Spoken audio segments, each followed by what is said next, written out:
President Trump is threatening to go to war on Nigeria a day after designating the West African nation a country of particular concern over the killings of thousands of Christians there.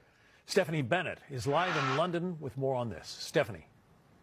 Hey, John. Yeah, the president has been very vocal in the last 24 hours on Truth Social. I want to read you just a couple excerpts of one that came out 5 minutes ago. The president said, quote, "If the Nigerian government continues to allow the killings of Christians, the USA will immediately stop all aid and assistance to Nigeria and may very well go into that now, quote, disgraced country, guns a-blazing," he says. He is then hereby instructing our Department of War to prepare for possible action.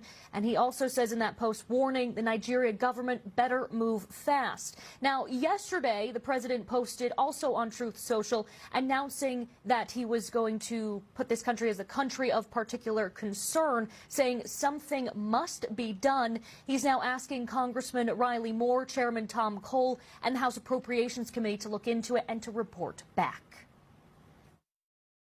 I think this is going to make a huge difference, and we're going to get right to work on this and get to the bottom of what's happening and give President Trump a full menu of options that we can use to try to stop these killings.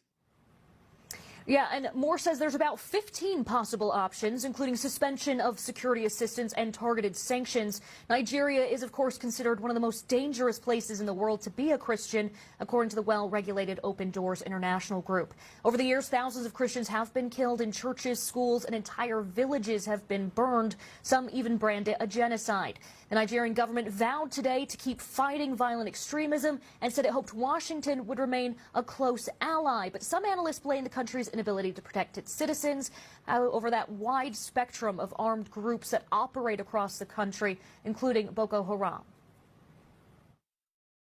I think fundamentally Nigeria is a failed state.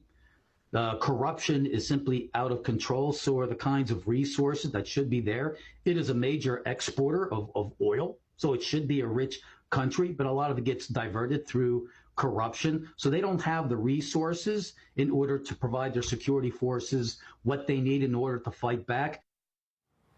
And in order to combat this issue, earlier this year, Washington approved $346 million in arms for Nigeria. Back to you, John. All right.